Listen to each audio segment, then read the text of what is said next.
Okay, so first up is a Skeletal Trio. This can be fought at level 71 Dungeoneering on the Occult floors. Pretty much there's 3 warriors, Primal Warrior, Celestial Mage, and a Sagittarian Ranger, all of which are very, very powerful, so you don't want to fuck with them. Yeah, I have been killed by these many a time. I would suggest praying mage until the mage is dead. Depending on which one attacks you, obviously, but yeah, they can all hit high 50s and 60s, so high 500 and 600, so be very, very careful. Just try to take them down, whichever one you can, when they've not got their prayers on. This one drops Sagittarian shortbow. Next boss is the Runebound Behemoth. That's what happens if you're not paying attention. Yeah, he is a mage-based creature. Don't stand underneath him. There is 3 obelisks in the room. One for each of its prayers. It prays against all attacks, just like the Calphite Queen. So yeah. Be careful and knock the melee one off if you're going to melee it, and the range one, so forth, so forth. Every now and again it will glow a green thing above its head and shoot out green balls like this, and I would suggest that you get stone out because it will drop you, as seen at the start of this clip. So be careful. Yeah, pretty much other than that, just bash him to death and don't stand underneath him. He will drop the Celestial World bottom. This boss is the Grave Creeper, also known as Mod Nexus, as said by Kieran. Yeah, this boss is kind of easy. Yeah, just pretty much just bash him with melee, pray mage or soul split. Pray range or soul split, sorry, and stay away from the purple blobs on the ground. When the room goes purple like this, stay away from the purple blobs and get in the doorway as quick as you can. Bless the 2 graves near the doorway, and stay as far away from as you can because they will hurt and you will get dropped. So yeah, just bash him pretty much until he's dead. Same as all the other bosses really. There's nothing really difficult about him.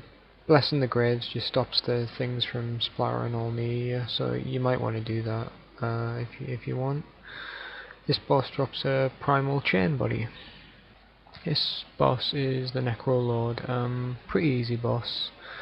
What I would advise you doing is to drop the group stone right next to the mouldy hand thingamajigs. I don't know what the hell quite they were. I heard it described as herpes on TeamSpeak once. Not quite, but I'm not quite sure what they are. Yeah, just pretty much put the group stone near him because the skeletons that he spawns act like walls and you can't get past them, and therefore you can't range the boss. So put the group stone right there, so if you need to tally out, you can come back and you can easily range him. It's best suggested to range this boss, otherwise I think he's got high mage defense and obviously you can't melee him, so yeah. He drops Sagittarian chaps, and I would pray melee because the skeletons will hit you. They're only level 98 or so, but they will hit you high 40s and 50s. So yeah, pray melee and just range him to death. You shouldn't have any problems. This next boss is the Flesh Spoiler Harsganok. Not quite sure how you say that because he's got a weird name like every other bloody boss in this Dungeoneering, hasn't he? Anyway, yeah, he's just pretty much, he reminds me of Nightgazer. He's without a doubt the easiest boss in here. Just pray mage and bash him, he will die very, very quickly. You don't need to light any lanterns or anything like you do with the Nightgazer. He doesn't hit very high. Just hit him with something. And yeah, this is his second form, like the Nightgazer.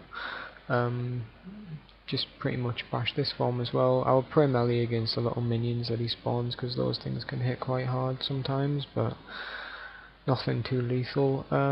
Yeah, just pray mage on the first form, melee on the second form, bash him with something big and hard, and yeah. This one drops primal plate legs. This boss is Yuk-Legor the Thundurus. Again, not quite sure how to spell it, or say it, sorry, but yeah, that's how I say it. This boss is without a doubt my favourite and the hardest boss in Demonheim, without a doubt. This boss is very difficult. If you use the southeastern pillar, I've found the best method is to mage him. If you go to the southeastern pillar, stand behind it, you can hit him but he can't drag you out. He has quite a dramatic entrance as well. When you go in, he'll be kind of trapped and you have to kill the mages to untrap him, and then he will get up, so make sure you hide behind the pillar because he will hit you very hard. When you stood behind this pillar, you can mage him but he can't drag you out. When he drags you out, he heals quite a considerable amount as well, so you don't want that to happen. And if you're in a 5-man team, you need everybody to communicate, so you know you have to communicate well, otherwise it's not going to work. When he jumps in the air, you see the cracks appear in the ground. He can one hit you with that. You can hit 990s. Make sure you're behind the pillar. And he also speaks as well, so put your sound effects on. I tried to get a recording of that, but it didn't quite work out. So put your sound effects on when you fight him, and you can hear him actually speak, which is absolutely quite interesting. This boss will drop the primal battle axe. That concludes my Occult Floors Bosses Guide. I hope that helps you. I know it's a little bit late, but I try to get it up as early as possible. I had problems with getting the clips together and stuff like that.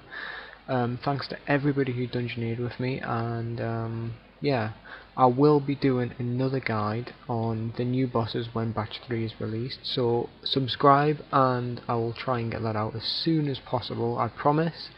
So please subscribe, and I will be doing more RuneScape videos while I'm dungeoneering and things like that. So put in the comments what videos you want me to make. I can do JADs, pretty much guides for anything. Put it in the comments and I will have a look and I'll make guides and things, whatever you want. Alright, so yeah, rate, comment and subscribe. Thanks for watching.